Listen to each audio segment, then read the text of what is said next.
amazing. It's amazing. That is absolutely phenomenal. I have to tell my kids that I'm a rock star now.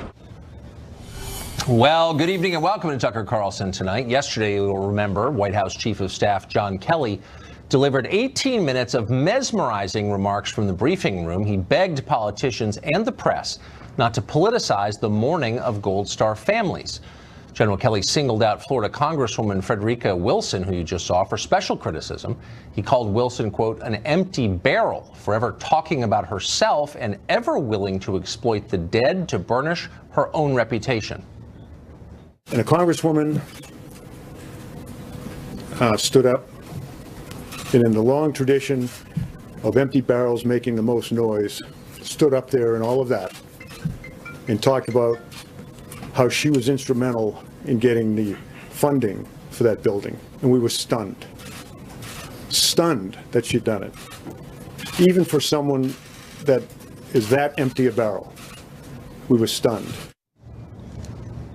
So how did the Congresswoman respond? Well, chastened by this criticism from a man who has given his life and lost a son in the service of this country, Congresswoman Wilson apologized for her demagoguery, pledging that from now on she'll stick to fighting the president over disagreements about policy.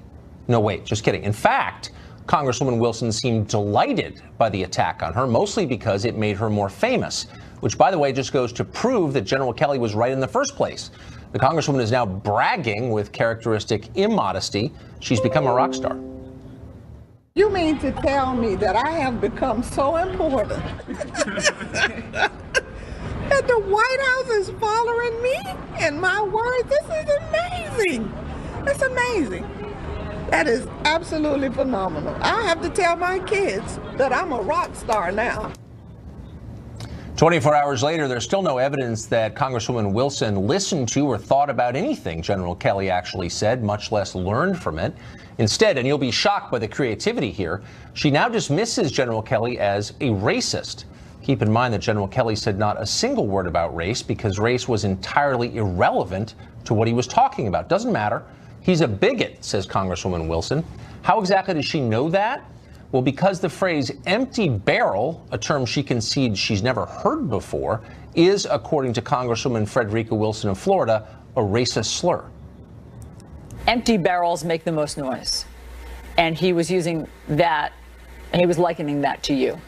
Basically, that I think that's a racist term, too. I'm thinking about that when we looked it up in the dictionary because I had never heard of an empty barrel. And I don't like to be dragged into something like that. Looked it up in the dictionary. That definition isn't there, by the way. What you're looking at, though, is another disgraced politician alleging yet more fake bias crimes to hide her own failures. You'd think Democrats would be embarrassed by this routine by now. It's tired and absurd, not to mention divisive and dumb. Who's not sick of it at this point? But nope, Democrats still willing to defend it because, whatever it takes. MSNBC Lawrence O'Donnell explained to his viewers that the phrase empty barrel, which, by the way, was coined by Plato and used by Shakespeare, is indeed racist because it was part of a broader effort to, quote, dehumanize Frederica Wilson. John Kelly never sat beside a student like Frederica Wilson in his elementary school. The language about black people in John Kelly's white neighborhood was exactly the same language about black people that was used at that time in white communities in the segregated South. I know the neighborhood John Kelly comes from. I know the culture. It was a neighborhood in which calling someone who looked like Frederica Wilson an empty barrel was the kindest thing that would have been said about her. You know what wasn't sacred when he was a kid growing up, where he was growing up? Black women. He took time, a lot of extra time, to call a black woman who he doesn't know and he doesn't like an empty barrel. Unbelievable. MSNBC's Joy Reid, never one for subtlety, went even farther than that.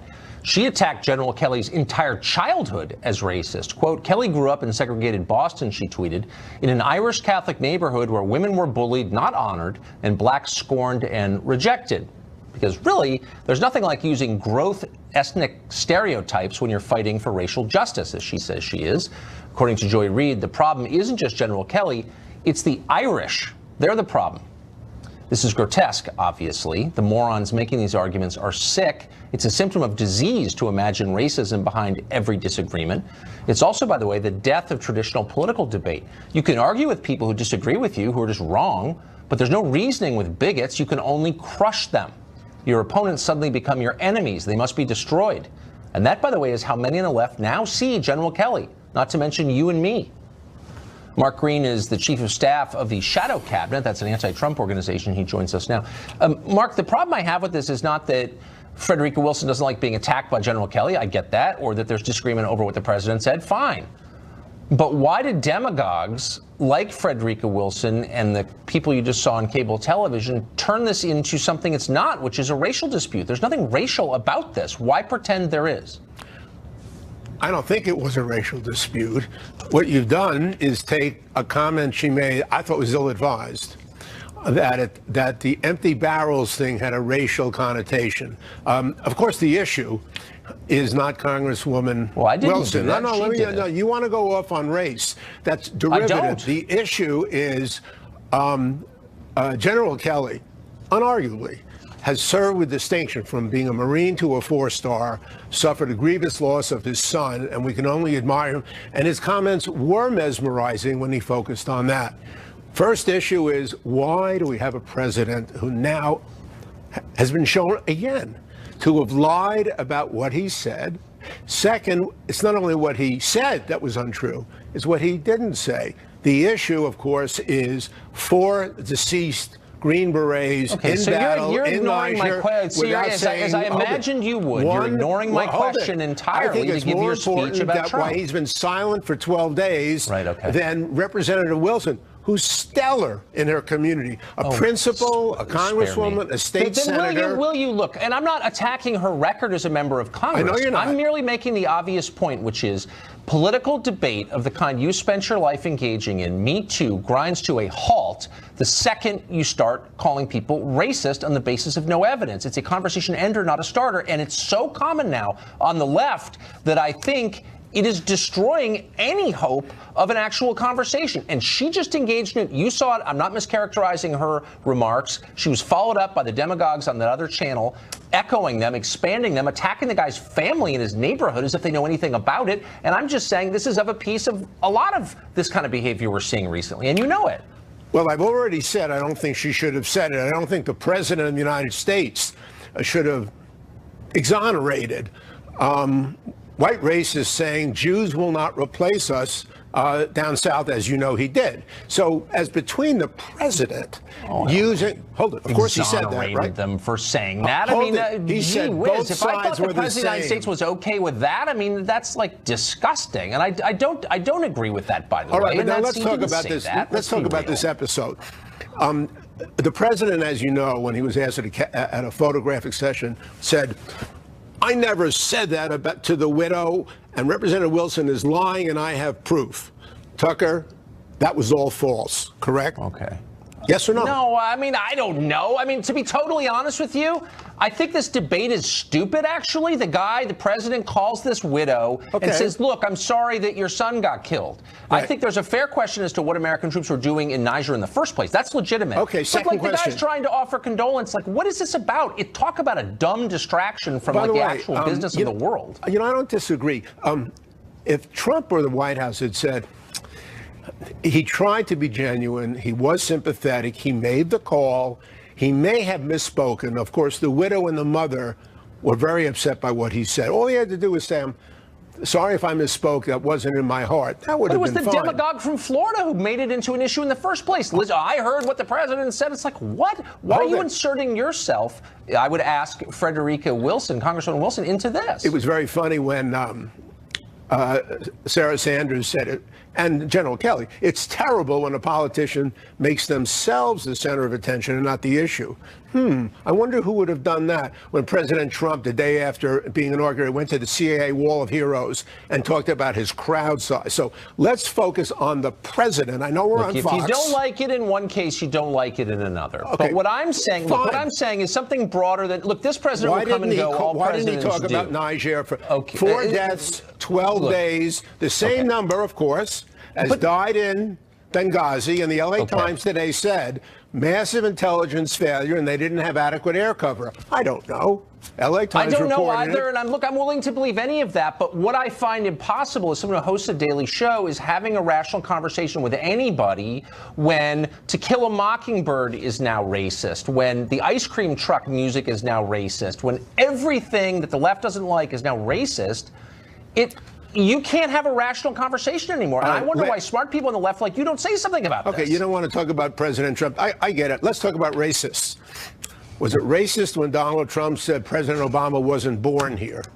No, I don't know. No, really? It's a factual. Really? Is it racist? No. Look, I think Obama was born here. I don't care where he was born, to be honest with you. I don't know why that was racist. Yeah. But like we all had to sort of say, yeah, that's racist. I mean, I don't know. It seems like a dumb conversation from beginning to race end. Has been put into the conversation from birtherism to Charlottesville to birtherism. I never even got that. It was like another dumb talking point on both sides, in my opinion. But whatever. Mark Green, I thank hope you for President Trump cuts it out, and I don't think. Okay. Howie Carr hosts a radio show in Boston. He writes for the Boston Herald. He's from Boston. He breathes Boston. And when you hear him talk, you know he's fully Boston. Howie Carr, thanks for joining us tonight. You saw your city impugned last night on another channel when a couple of hosts said, look, General Kelly is clearly a bigot because he's from Boston. How did you take that as a native son? Well, it's outrageous. Lawrence O'Donnell shouldn't have said that. He also said that he and General Kelly come from identical backgrounds. Actually, Lawrence O'Donnell's father was a lawyer, and General Kelly's father was a milkman.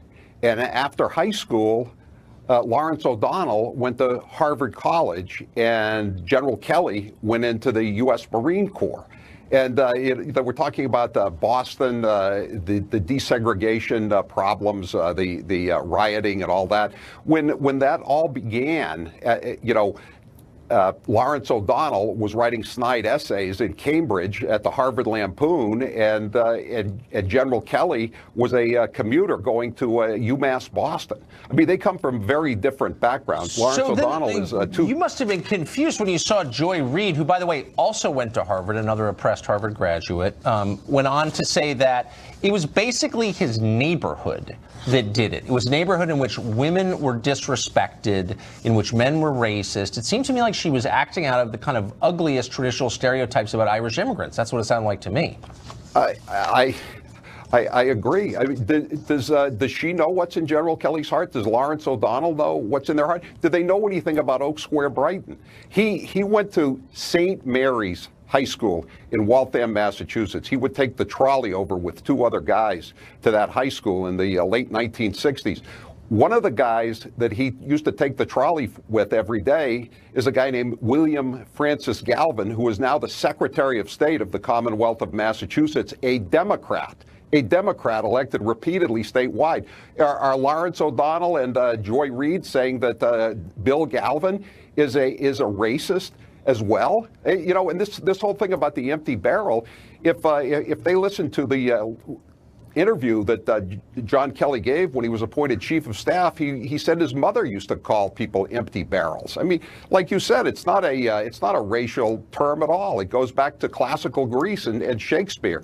This whole thing is ridiculous. They have no idea what they're talking about. I mean, Lawrence O'Donnell likes to pose as a tough street kid at moments like this. When Whitey Bulger the gangster was arrested a few years back, he went on the show and told this long, involved story about some woman he knew Whitey. We're supposed to think he's some kind of, up by his bootstraps kind of guy, and that's not who he is, but it is who John Kelly is.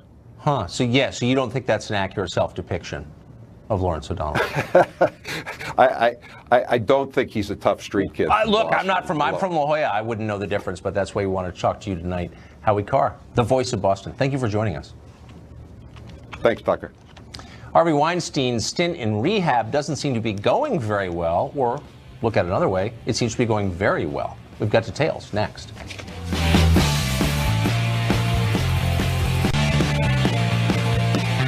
Well, there are new developments in the Harvey Weinstein saga tonight. A lawyer representing one of Weinstein's accusers held a press conference earlier today. That's one day after his client held a lengthy interview with the Los Angeles Police Department. This decision to go to the press reportedly has police concerned, though, because they think the publicity seeking will look bad to prosecutors and potentially to a criminal jury. Harvey Levin is following all of this, of course. He's the founder of TMZ. He hosts Objectified Now, Sunday nights right here on Fox, and he joins us tonight. Harvey, what was the thinking behind doing press interviews? Well, it's baffling, Tucker. So the woman and this lawyer named David Ring met with LAPD people in robbery homicide yesterday, literally minutes after they left. Apparently, this was choreographed. The LA Times published a story where David Ring and his client had sat down with the reporter and went through the case with them.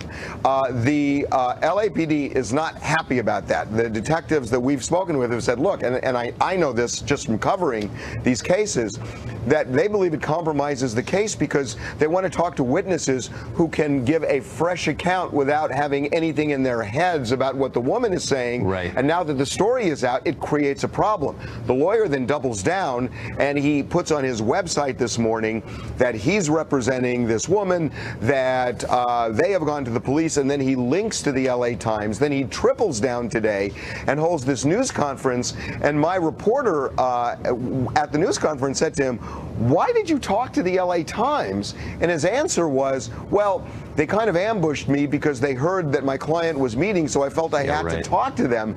And, you know, my understanding from that is a lot of lawyers, because I know this, rather than saying, okay, here's the case, they say no comment. And he didn't do that.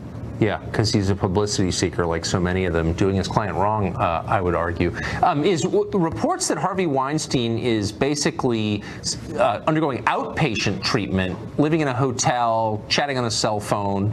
Can we trust those accounts? I'm hesitating only because I'm not trying to promote or tease, Tucker, but we have a pretty big story coming up that you will see if you log on to TMZ.com tomorrow morning. So I have to be circumspect about it. But what I can say to you is that Harvey Weinstein and people involved in the treatment are disputing some of that. So to be continued tomorrow morning. To be continued. So you've interviewed Mark Cuban for your show. You're hearing all these rumblings that Mark Cuban might run for president. I guess we have to take that seriously given recent history. We actually have a clip from that interview. Here's a preview.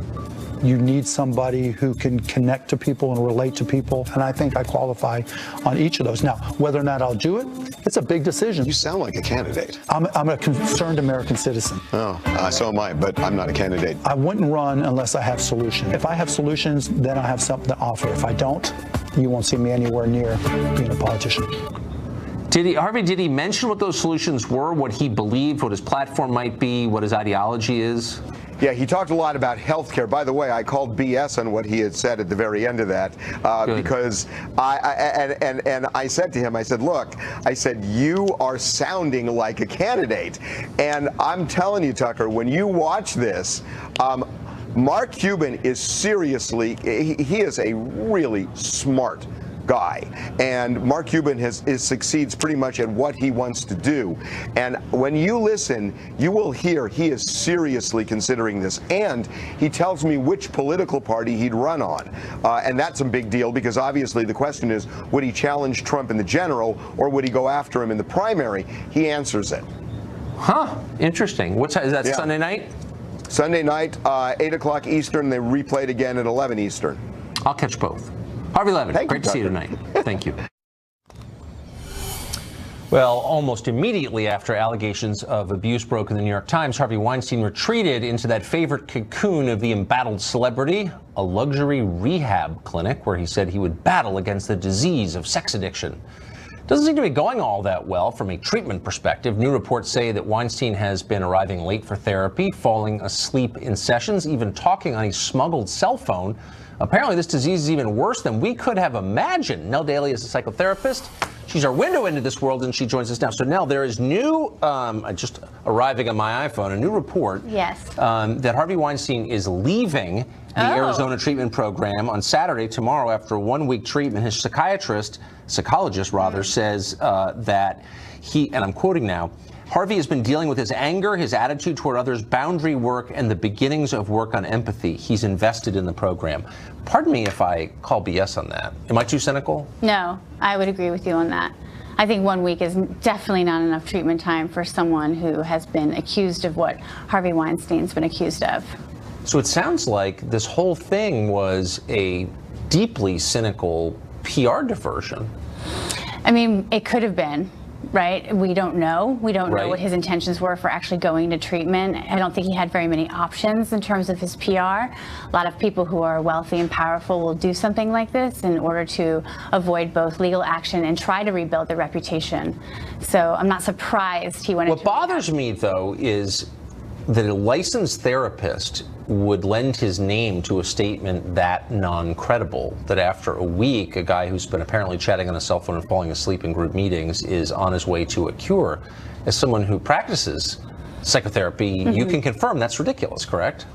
I would say that, yes. You would say I would go out on a limb and say that, yes. Go out on a limb and say that. I So would. doesn't it discredit the whole enterprise, the institution of psychotherapy, these treatment centers? I mean, some of us are already suspicious about this business, but this makes it seem like a joke. Well, the problem is that people who are accused, as he has been, of committing sexual crimes, what do we do with them in our society? So one of the things that we have to worry about is that they're going to commit these crimes again. So the reason for treatment programs is to hope that we can affect some sort of change so that when they come out of the treatment program, they're not a threat to the community.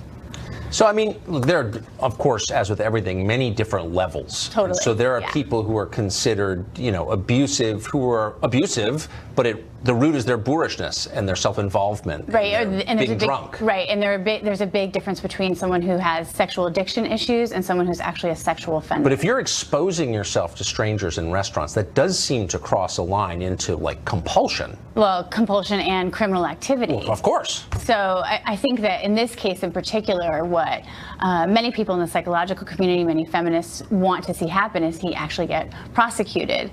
And then if he is found guilty, and I know that the state of New York, Los Angeles, the police in Los Angeles, the police in London have opened up an investigation on him and even accusing him. There's been accusations that he's actually raped, some of these victims. Right. The hope is that he will get prosecuted, and if he's found guilty, go to jail. And then the question is, do we use taxpayers' money to have him get treatment in the prison system?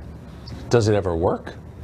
It's case-by-case basis. But my impression of the recidivism rate for sex offenders is extraordinarily high. Very high, very high. But the problem is that we can't lock people like this up in jail for life, if we can lock them up at all. So then what do? You have to give them some sort of don't you age out of it? I mean, he's 65 years old. Isn't there a point in a man's life when he's just too tired to sexually harass? No, I'm serious. Yeah, I understand your question. The thing is that we can't come up with a sex offender profile. That's the one thing that we're having a hard time doing in the psychological community, because people who commit these crimes defy everything that we understand. It doesn't matter what age, what socioeconomic class. We can't quite pin down why people do this. The only thing that we do know is that the people who do commit sex crimes, 95% of them are men. So the question for me becomes, if 1 out of every 6 women in her lifetime is going to be a victim of sexual assault or rape, and 95% of the people who are the criminal offenders are men, how many men are getting away with this kind of behavior that we're not talking about? And as a society, are we complicit by not having some sort of larger understanding or system in place to actually prosecute people who do this? Let's start with Hollywood and see where it goes from there. Really quickly, as a psychotherapist, yes. Don't you want to see some action taken against the ersatz shrink who's declaring Harvey Weinstein on the road to recovery? I mean, if I sell breakfast cereal and my rival breakfast cereal is like 30% rat hair, I want to take it off the market because it discredits breakfast cereal as a brand. Like, it discredits all breakfast cereal. You don't feel that way as a shrink? I'd have to Yes, I would definitely question the judgment of that psychiatrist who is saying that he's on the road to recovery. But the problem is that he was in a voluntary Right. treatment center. He wasn't a mandated criminal in a treatment facility. But so you he's shouldn't. free to leave. He's free to leave when he wants to leave. As a psychiatrist, would I have personally come out? Again, I'm not involved in this case. Yeah. Would I personally come out after a week and say that, I think that he's on the road to recovery? I wouldn't put my reputation. One thing that Harvey on the line Weinstein like that. proves from top to bottom is you can hire people to defend you, whether it's Lisa Bloom using her fake feminist credentials or this shrink or whatever. It's very distressing. No, thank you. Thank you so much for having me on. Thanks. Surely everybody wants to find out how Stephen Paddock murdered 58 people, right? So why is a judge forced, apparently, to order MGM not to destroy evidence from the Mandalay Bay shooting? Perplexing. That's next. In Vegas stays in Vegas, and that apparently applies to the Mandalay Bay shooting as much as anything else. A judge in Clark County, Nevada, has ordered MGM Resorts International, the company that owns the hotel, to preserve all evidence related to the shooting, including gambling records, surveillance tape, and anything else that might be relevant. The order highlights the glacial pace of discovery in this case. It's been more than 3 weeks. Stephen Paddock's motive and a lot of his behavior remain unknown, and there's not even a settled timeline for the shooting. Why is this taking so long? Dan Bongino once worked for the Secret Service and the NYPD, and he joins us tonight. Dan, this doesn't seem like the kind of order that would come more than 3 weeks after a shooting, both because it would be obvious, of course you don't destroy evidence, and if you were going to send an order like that, wouldn't it be immediate? I'm confused. Well, you're not wrong to be confused, Tucker. You can add this to the list of perplexing things about this case, which has me and a number of my law enforcement friends completely baffled. When you have a cooperating witness, I mean, just a quick example, God forbid you're walking down the street, somebody holds you up with a knife, but he drops the knife at the scene, the bad guy. When the cops show up, you don't throw the knife away, nor do you need a judge's order to tell you to turn over the knife to said law enforcement officer. I can only think of two possible scenarios here. One, completely implausible, that the Mandalay was a co-conspirator in this, which is nonsense. Or number two, there's some kind of hostility or a trust gap developing between law enforcement and the Mandalay. Nothing else makes sense, Tucker. There's no other way to square that circle. Well, the second scenario, I think, makes a great deal of sense, and there's evidence to support that's true. So Mandalay Bay managed the public statements of Jesus Campos, who was the security guard who was injured in the leg, and put him on Ellen, and apparently restricted his appearances to Ellen, who basically is an employee of MGM, or their sponsor for show in any case. So would that kind of behavior suggest to law enforcement these people are spinning and we better keep them under control? You know, Tucker, they would, and if I could just be candid for a moment, you know, I always default on the side of law enforcement when there's a question of, because I just think they have a tough job, and unless you can show me evidence they did anything wrong, you know, I tend to default on their side there. But, me too. You know, really, with the way this has been handled between Mandalay's just gross PR operation in this with Campos and the law enforcement timeline all over, I mean, you have to start to say to yourself, this is one of the largest mass murders in American history. The public has a genuine, very real interest, Tucker, in finding out what the hell happened here. I get it. You're the cops. I was one. I totally understand your job. Yes. But this wasn't a burglary at the 7-Eleven. The American public is understandably a bit frightened. Like, what the heck happened? Were we dealing with a psychopath? Were we dealing with a radical, a terrorist? What's going on? And Mandalay, I have to be honest, is just not helping here with this just butchered PR campaign. They don't seem to be at all, and they have a different agenda, which is avoiding getting sued, of course. There are, unfortunately, a lot of lawsuits brewing right now. The most confusing thing to me is, why don't the feds take charge? We know the FBI has, by their own explanation, dozens and dozens of special agents working on this. Why doesn't a spokesman come forward from the DOJ, from FBI, and say, here's the state of play, here's what we know? Why haven't they done that? Yeah, you know, I'd love to come on TV and go, hey, here's a really great answer from Dan Bongino. I just don't have it easy. It doesn't make sense. I mean, it's obvious to me that there have been problems from the start with basic timeline elements of this crime. Tucker, the first thing about a crime is the sequence of events. And like you said, why doesn't the Bureau, which, by the way, has custody of the evidence, I only know that because the sheriff said it at a press conference, which says to me they're the lead investigative agency at this point. Why aren't they taking over and saying, here's what we're going to do, here's how this is going to work, here's when we're going to release information, here's what we know now? I don't know. Is there pushback from the sheriff? I don't know. Right. I'm just not sure. Well, it's helpful to know that you don't know, because it makes me feel less crazy, because I find this genuinely confusing. I've never seen anything like this. Dan Bongino, thank you, as always. Yes, sir. We've got new developments tonight in the Uranium One deal, which is growing into quite a remarkable story. Up next, we'll talk to the reporter who just revealed Bill Clinton requested permission to meet with a Russian nuclear official just as the deal was being evaluated. Remarkable. Stay tuned.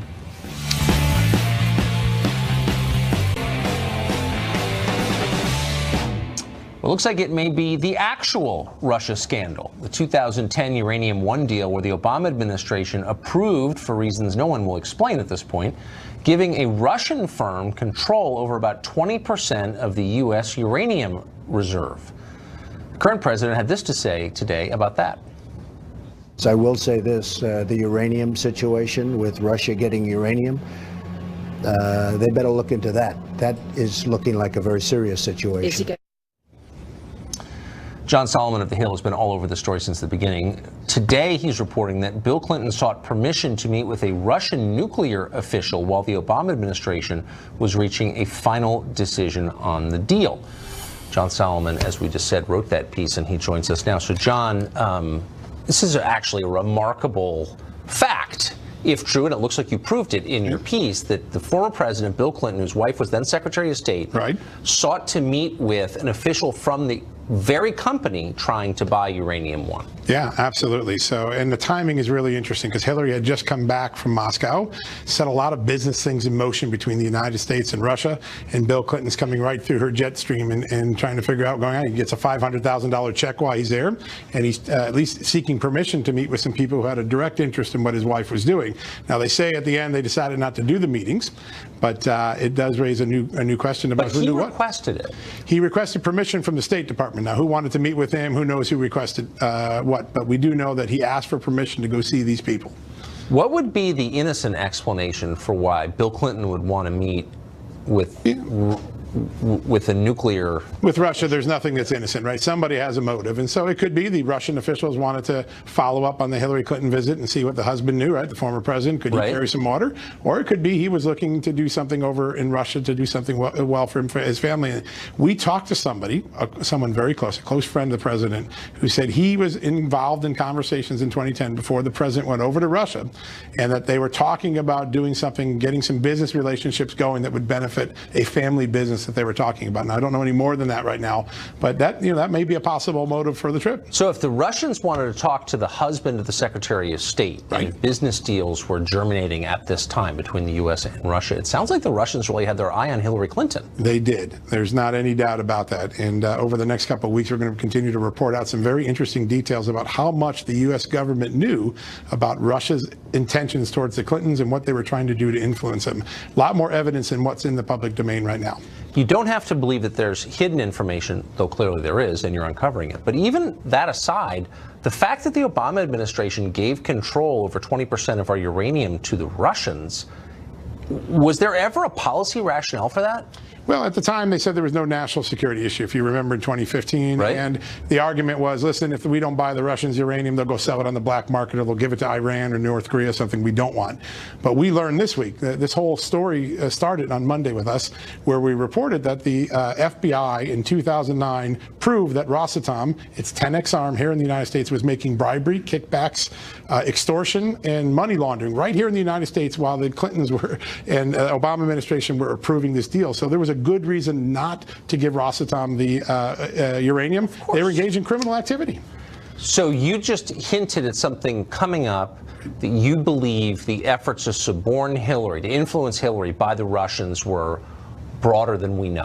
Yeah, there's no doubt. There were multiple efforts to try to win influence, to try to gain access to her. Now, listen, she's a Secretary of State. That's not surprising, but I think we'll get some detail and some specifics about how they tried to do it. Some of the people who made the overtures are going to be pretty famous when you find out who they are. But there was a concerted effort to focus on Hillary Clinton in 09 and 10, and there's a good reason. She was the face of the reboot, the reset with Russia, right? They wanted to know what the heck she was doing, and they put some influence efforts underway.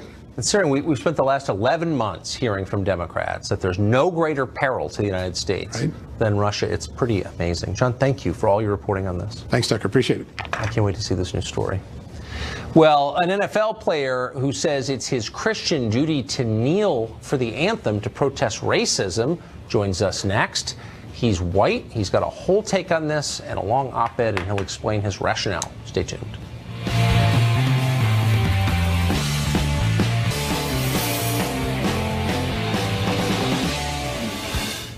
The debate over the NFL anthem protest has persistently been framed in racial terms. Most protesting players have been African American. They say they're kneeling to protest the treatment of black Americans by the police.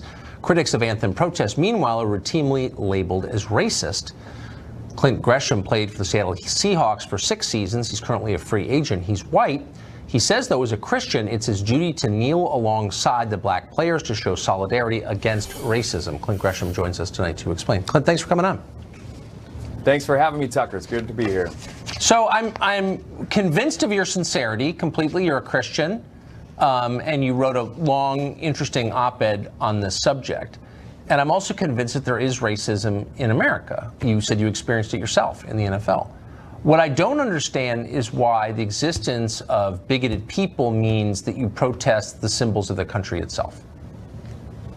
Yeah. If I fought in World War II, or my son died in Vietnam, right, and I go to a national football game and I'm sitting there and I'm watching players protest against the very thing that my son died for, I can see why that would cause a problem.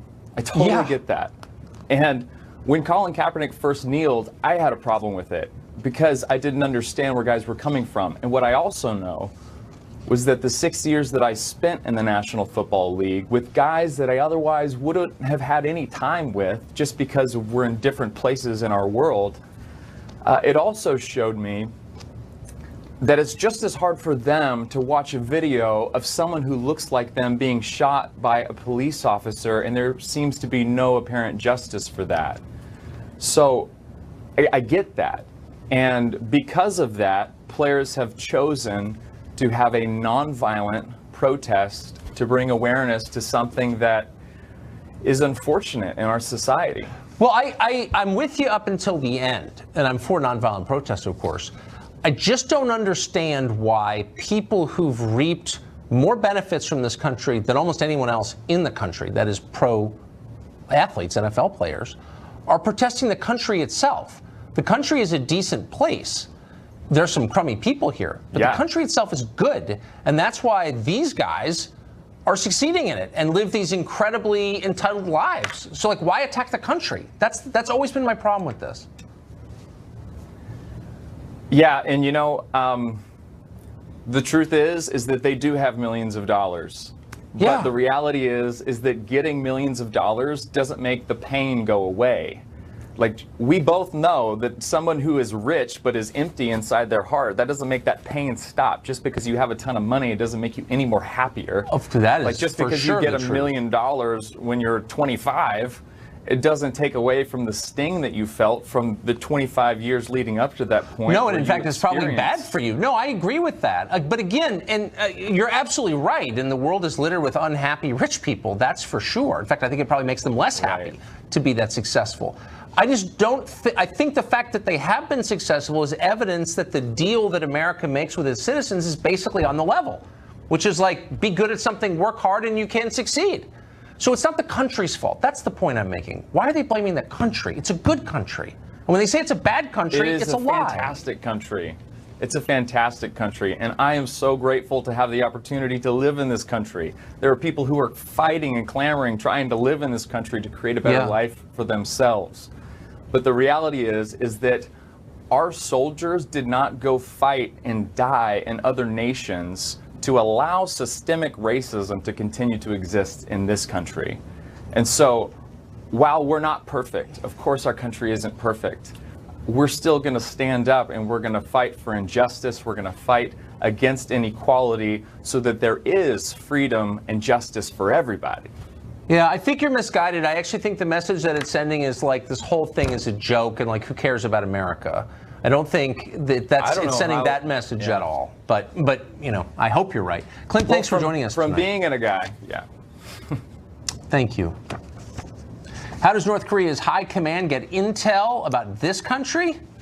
They watch cable news. We'll tell you what one of the Hermit Kingdom's generals said about our business. Stay tuned.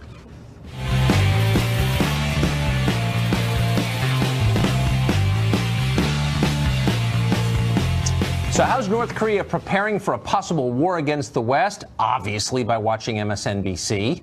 NBC News foreign correspondent Keir Simmons recently talked to a lieutenant colonel in the North Korean Armed Forces. The colonel said he watches Morning Joe every day to gain insight into how America views itself. Of course, Morning Joe is the perfect distillation of elite opinion, New York, LA, and Washington in a glass. In particular, the tendency of those cities to be wrong about pretty much everything from Iraqi WMD to the Russian election sabotage to Hillary Clinton becoming president. So it's possible that it's all an elaborate counterintelligence operation designed to mislead the North Koreans. The North Korean officer apparently also said he believes his country can defeat America in war. So maybe it's working. That's it for us tonight. A Hannity special.